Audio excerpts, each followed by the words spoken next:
E aí pessoal, tudo tranquilo? Estamos aqui mais uma vez na nossa semana descobrindo como vencer sua fraqueza fundamental. Então muita gente já falou aqui no direct, muita gente já veio comentado a live anterior, muita gente também já colocou aqueles prints maravilhosos, né, que só vocês sabem colocar. Alguns eu acho que até por sacanagem, mas enfim, o fato é que estão vendo, o fato é que muita gente está sendo tocada por isso, muita gente está aproveitando muito bem, né, pelo que eu vi até agora. E hoje nós vamos falar de um tema, sem mais enrolações, nós vamos falar de um tema fundamental. Veja, na descrição que eu coloquei lá do post, eu disse o seguinte, que a preguiça, ela é uma das coisas mais destrutivas para a nossa biografia, né? E aqui já vem um elemento fundamental, que é o seguinte, muitas vezes vocês ouviram falar aí dos 4 temperamentos, que são tendências naturais, ou seja, você já nasce com aquele temperamento específico. Então, se o indivíduo nasce fleumático, ele morrerá fleumático. Se ele nasce colérico, ele morrerá colérico. Se ele nasce melancólico ou sanguíneo, ele morrerá melancólico ou sanguíneo. E ao longo de toda a sua vida, ele sempre trará nas suas decisões, nos seus atos, na sua maneira de ver e de sentir o mundo, aquelas características próprias do seu temperamento. Por quê? Porque o temperamento é um aspecto imutável, não no sentido de que ele não pode ser melhorado e que ele não pode ser mudado para melhor, mas no sentido de que você não tem como alterar a sua substância própria, ou seja, você não tem como nascer sanguíneo e morrer melancólico, você não tem isso. Você tem como nascer colérico, por exemplo, e morrer manso. Ou seja, através das suas escolhas da ação da graça, o temperamento ser modificado para que fique nele apenas o ouro, fique nele apenas as coisas boas. Mas você não muda de colérico para melancólico, entende? Então, se você tem um temperamento específico, você permanece naquele temperamento. E a sua maneira de sentir o mundo, de entender o mundo, vai ser aquela maneira para toda a sua vida. Por que é que eu, quando fiz o post, usei a palavra biografia?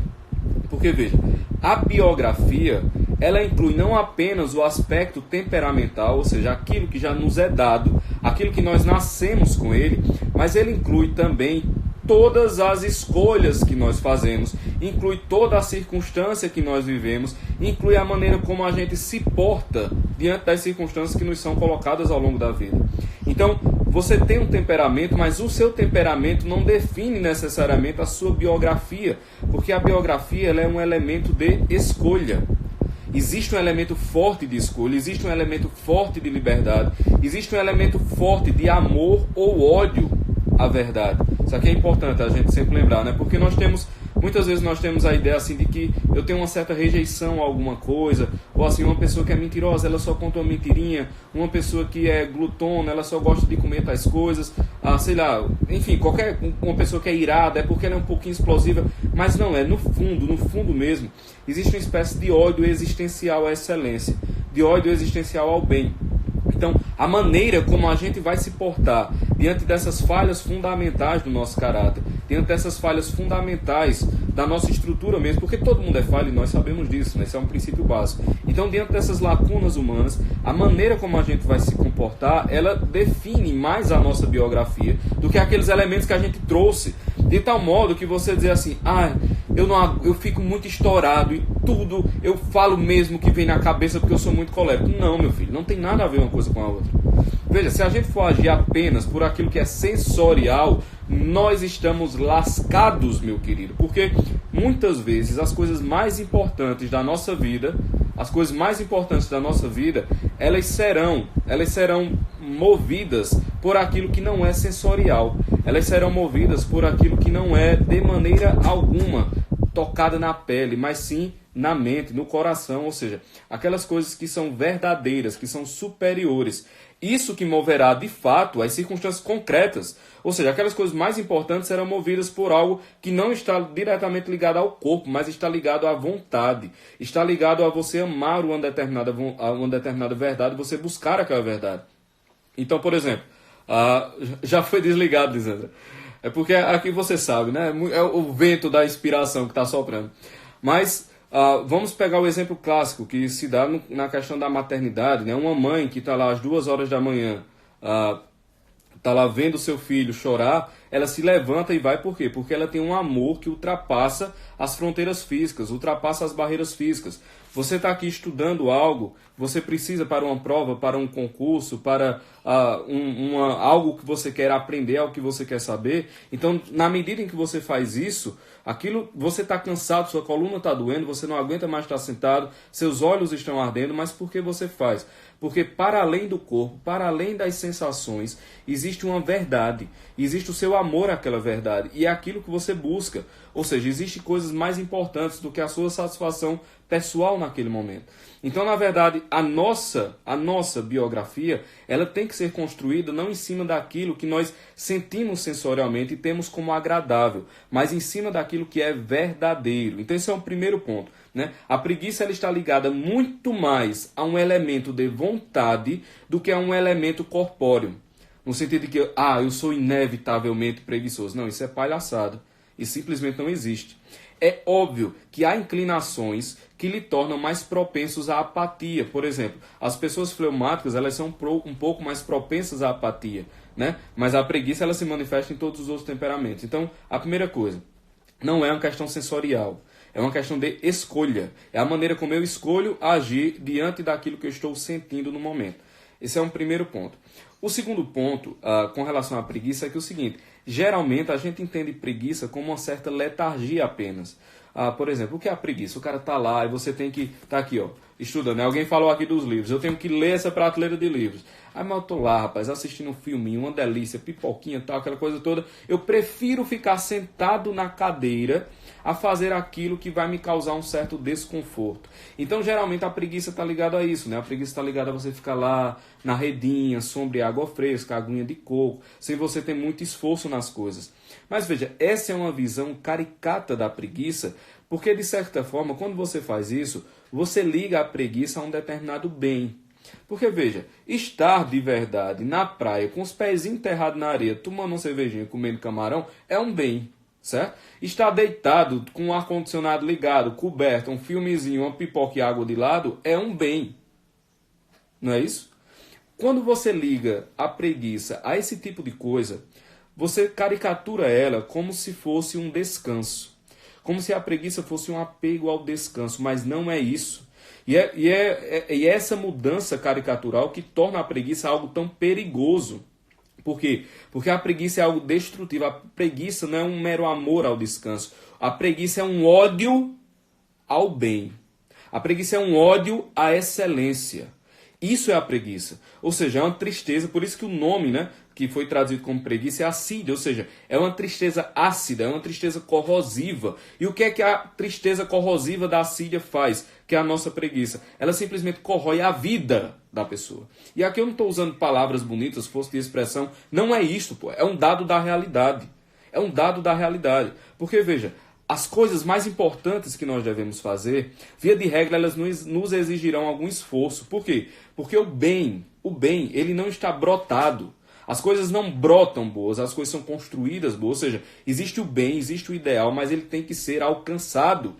É a velha história, por exemplo, é o que ensina a lição, né, do Antigo Testamento e dos hebreus entrando na terra de Canaã. O seguinte, Deus fala, olha, eu vou lhe dar uma terra onde mana leite e mel, beleza, beleza. Mas você vai ter que conquistar cada planta de pé, certo? Simples assim. Ou seja, onde a sola do seu pé pisar vai ser seu, mas a sola do seu pé vai ter que pisar naquele negócio. Então, essa é uma das lições fundamentais daquele movimento. Ou seja, a promessa da terra estava lá, o bem estava lá, o bem estava dado, o bem estava acessível, mas o trânsito entre essa etapa que você está aqui até o alcance do bem, ele é um trânsito que vai exigir esforço, vai exigir sacrifício. Então veja, na verdade, a preguiça, essa assídia, ela corrói a possibilidade de sacrifício em vista do bem. Como é que você pode linkar isso a alguma coisa prazerosa, meu Deus? Como é que o cara linka isso a alguma coisa boa? Não dá. Nada de bom sai de um movimento de preguiça. Nada de bom sai de um movimento de assídia. Porque a natureza da preguiça, a natureza da assídia é um ódio profundo ao bem. É uma tristeza ao você vislumbrar o esforço para alcançar o bem. Então, algo que tem que cair do nosso imaginário é o link entre preguiça e algo bom. Não existe nada de bom em nenhum movimento de preguiça. Absolutamente nada de bom. Ela corrói a substância da vida. Porque o que é a substância da vida, minha gente? Todos nós, sabe aquele filme Em Busca da Felicidade? Né? Aquele filme é fantástico. No final das contas, todos nós nos movemos em busca da felicidade. Só que a felicidade, ela se encontra numa coisa chamada bem, bondade. Então, quando nós encontramos um bem que é adequado a nós, nós encontramos a felicidade naquele bem. Ora, se existe entre mim e o bem um ódio ao caminho que eu tenho que trilhar para chegar ao bem, então o caminho final, que a partida é dada na preguiça, na assídia, sempre será o mal e a infelicidade. Então é aquela coisa, para não se frustrar e não se cansar, o cara vai lá e não se esforça e não se sacrifica. Qual é o resultado final? Ele não vai ficar cansado, mas vai continuar frustrado e infeliz. Esse é um ponto. Então assim, não existe nada de bom na preguiça. Então elimina da cabeça. Veja, a ânsia mesmo, o fogo mesmo de viver, tem que ser aquele fogo de você realizar as coisas. Então a realização das coisas, obviamente nós vamos falar mais pra frente aqui na live, não a realização desordenada, louca das coisas, que também pode ser uma manifestação de assídia, mas a realização ordenada das coisas, nisso consiste a felicidade. Nisso consiste a felicidade. Então, não existe nada de bom na preguiça e nós devemos evitá-lo. Segundo ponto da live. O terceiro ponto da live é o seguinte. Veja, nós hoje vivemos num mundo, e eu quero que todo mundo preste muitíssima atenção nisso aqui. Eu estava conversando esse assunto com meus alunos ontem, né? Estávamos falando sobre isso. A gente vive num mundo anti-humano. O que é que eu quero dizer com um mundo anti-humano? Porque é o seguinte, cada coisa, ela tem a sua própria natureza, certo? Então, ela tanto será mais feliz quanto mais estiver realizando coisas adequadas à sua natureza. Então, bora lá. Eu tô com isso aqui, ó. Certo? Eu tô com esse negocinho. Isso é muito adequado para eu tomar água. Acho que ninguém duvida desse fato. Mas isso é completamente inadequado para eu cortar uma árvore. Ao mesmo tempo que um machado é completamente inadequado para eu trazer água na lâmina dele. Embora eu até consiga trazer um fio d'água na lâmina dele. Ou seja, quanto mais isso aqui servir para colocar água e quanto mais o machado servir para derrubar uma árvore, cortar alguma coisa, tanto mais ele terá sido utilizado para a finalidade para a qual ele foi feito. Beleza? Ótimo. A pergunta que fica é, qual é a finalidade do homem? Qual é a minha finalidade? Qual é a sua finalidade? A nossa finalidade é o bem. A nossa finalidade é a virtude, a nossa finalidade é o sacrifício, a nossa finalidade é alcançar a perfeição e a excelência daquilo que nós somos capazes. O problema é que o mundo inteiro, ele está colocando para as pessoas um padrão de comportamento que é contrário à natureza de cada um. E é óbvio, se todo mundo é forçado a ir contra a sua natureza por uma questão cultural, todo mundo vai estar deformado, tal qual esta garrafa se deformaria se ela fosse submetida dia após dia a tentar cortar uma árvore. Pô. É óbvio que isso aconteceria. Por quê? Porque estaria sendo feito um movimento contrário a natureza dessa garrafa, da mesma maneira que nós somos forçados a viver num estado contrário à nossa natureza humana. Então, toda a propaganda de moleza, de facilidade, de ganhe as coisas fáceis, de viva uma vida tranquila, trabalhe pouco, se doe pouco, apenas viajem, viva no prazer, não tenha filhos, para que acordar de madrugada, para que trabalhar até tarde, para que ser excelente no trabalho, para viver uma vida... Essas ideias, elas são anti-humanas. Anti-humanas. Sabe por quê? Porque imagine, se o objetivo de uma vela é desgastar-se para dar à luz, quanto mais a vela for poupada, menos luz ela gera. Para nós, a luz é a excelência. A luz é a virtude, a luz é a bondade. Isso implica dizer que, tal qual a vela, quanto menos a gente se desgasta, menos luz a gente proporciona. E veja, se gerar luz é a nossa finalidade, quanto menos luz nós geramos, ou seja, quanto menos excelência nós alcançamos, quanto menos patamares de bondade nós galgamos, mais infelizes nós ficamos e mais frustrados, porque nós estamos indo contra a nossa própria natureza. Vocês entendem a gravidade desse negócio? E tudo em volta induz a isso. Por quê? Porque os modelos de uma vida plena, de uma vida de sacrifício feliz, eles acabaram. né? Eu vejo acontecer um fenômeno que é muito claro hoje em dia. Você se informa tudo pelo Instagram, né? Você consegue fazer tudo pelo Instagram. Na verdade, está se criando um corpo docente de grandes intelectuais à margem da academia, todos no Instagram. Então, eu vi esses dias assim, curso para autoridades sobre crianças, né? Um curso como fazer as crianças lhe obedecerem, como agir em casa. Há 80 anos atrás, um curso desse não venderia nada. Por que ele não venderia? Porque não seria preciso, porque a pessoa estaria ali, mas ela teria modelos em casa, pai, mãe, avô, avó, tios. Ele teria modelo de ações para gerar obediência, de ações para gerar educação. Então ele estaria vendo ali na cultura em torno todos os elementos necessários para ele conseguir aquilo.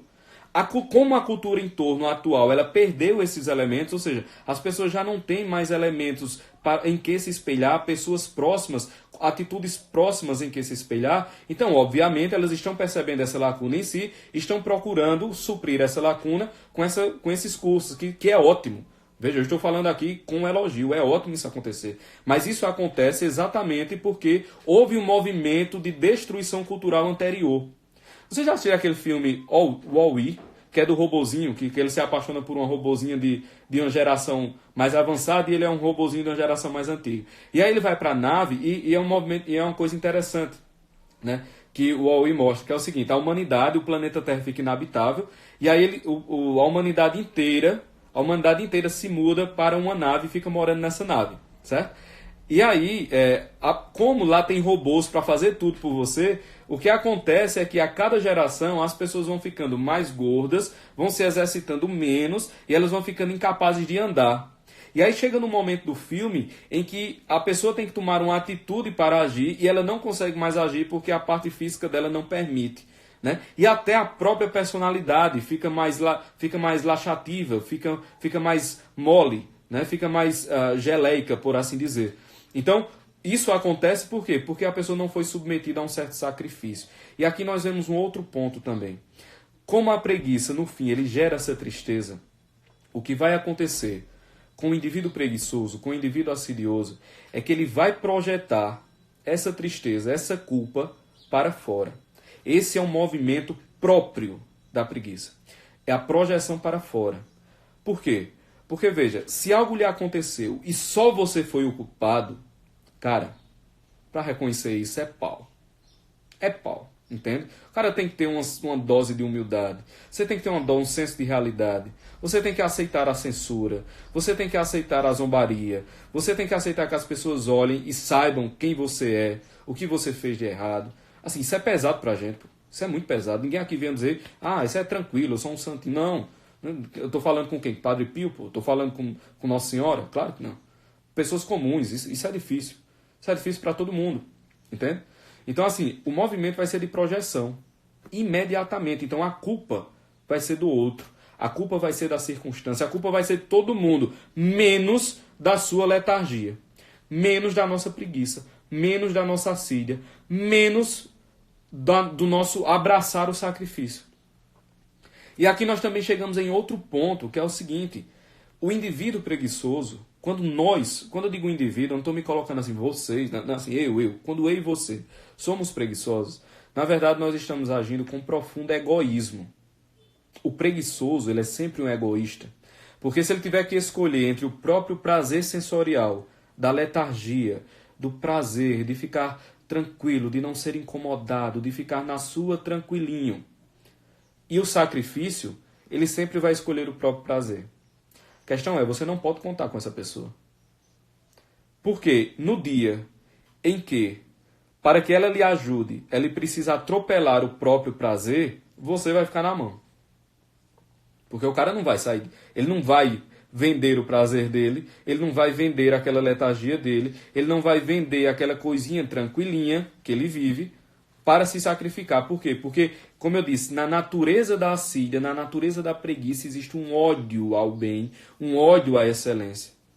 Então, assim, uma coisa que é própria da assídia e da preguiça é você ser autorreferente o tempo todo. O cara é autorreferente o tempo todo. Tá entendendo o problema? Assim, tudo é eu. Então, o movimento de maturidade, veja, o movimento de maturidade, ele sempre é um movimento de esquecimento de si para sacrifício com o outro. Sempre. Esse é o movimento da maturidade. É, por exemplo, sei lá, o cara tem um determinado compromisso e você está com um pouco de dor de cabeça. Mas aí você faz, caramba, por respeito ao outro, eu vou lá e faço. Ou seja, para que haja esse grau de maturidade, de profissionalismo, por exemplo, de você executar uma determinada tarefa, mesmo não estando 100% do seu estado físico, é necessário um desprendimento de si. Quando você respeita o outro nesse sentido, esse respeito do outro é um movimento de que você se esquece de si, você morre um pouco para que o outro tenha vida. No final das contas, é um movimento de caridade, é um movimento de amor. É um movimento de amor. Então, uma das coisas para se livrar, né, aos poucos, porque também é aquela velha história, se o doente está muito doente, você trata tudo de uma vez, ele morre, né?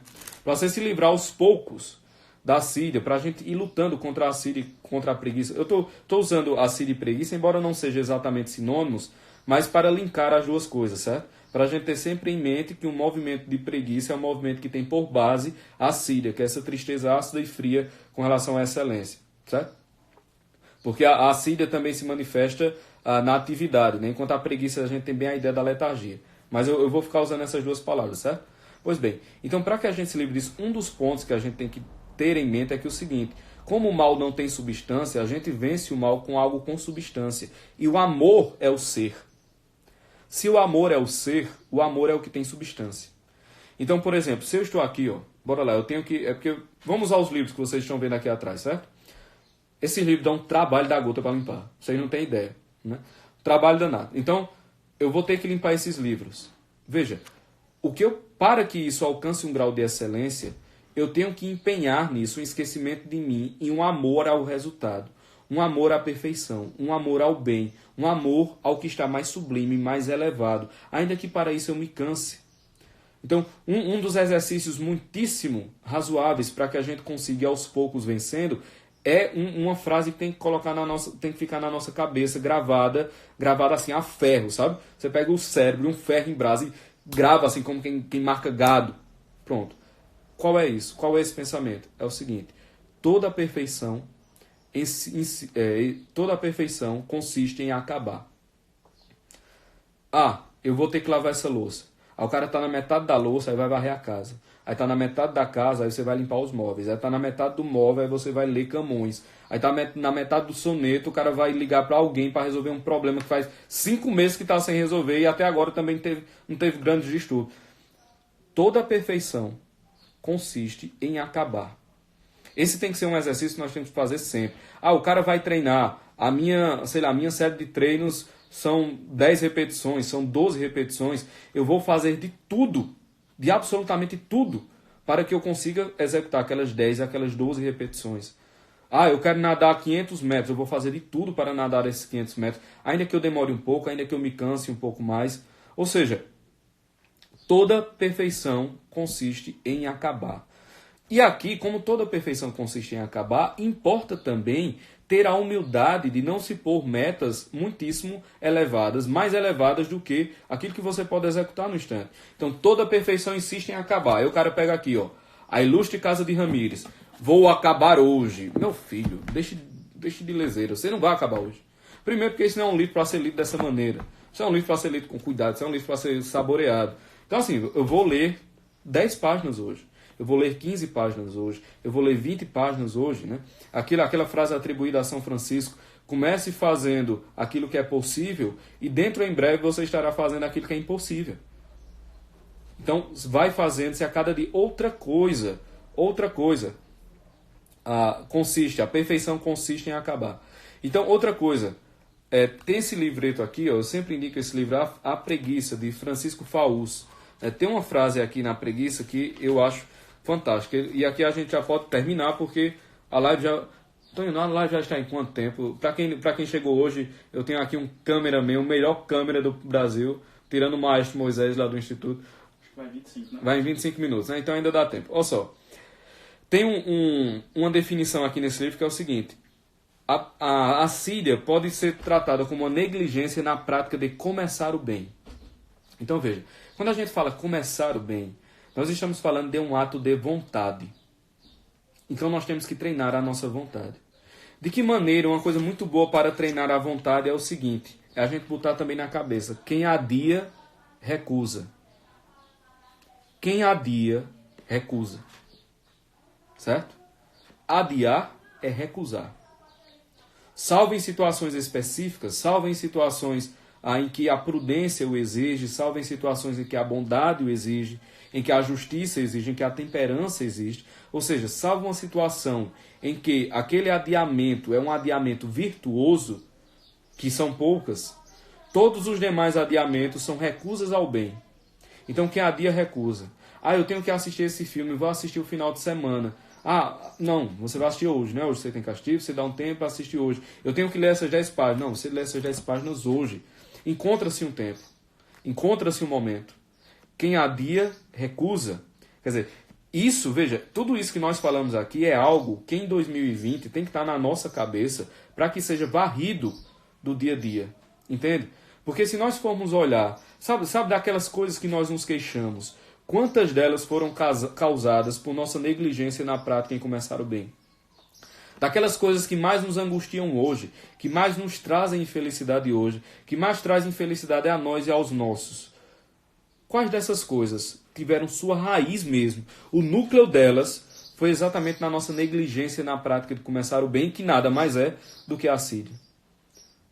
Quanto daquilo que nós choramos, quanto daquilo que nós nos lamentamos, foi causado por nossa própria preguiça.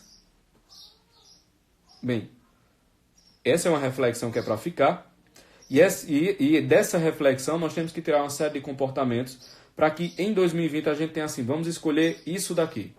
Isso daqui a gente vai fazer ao longo de 2020. Isso aqui eu vou tentar me olhar nos movimentos, vou tentar me olhar nos grupos, no trabalho, vou tentar me olhar na minha formação pessoal. Vai ser algo que vai ficar ruminando aqui na minha cabeça, certo? Então, pessoal, basicamente é isso. Muito obrigado, minha querida, dizendo que essa terça-feira já valeu pela semana, né? O pessoal perguntando aqui, a live ficará salva pelas próximas 24 horas. Olha, vocês vão ter 24 horas para assistir de novo, para mandar para as pessoas. Nós estamos aqui com audiência média de 170 pessoas. Vamos duplicar isso, vamos dobrar a meta, certo? Amanhã, mandem para mais gente, chamem mais pessoas, dê um print aqui, marquem o máximo de pessoas que a gente conseguir colocar nessa live aqui, nós vamos colocar, beleza? Então, é isto. Espalhem a boa nova. Amanhã nós vamos falar sobre... Vai ser surpresa, vocês vejam aí no Stories, certo? Na verdade é porque eu esqueci, mas eu vou colocar aí no Stories e vocês dão uma olhadinha, tá certo? Pois, obrigadão.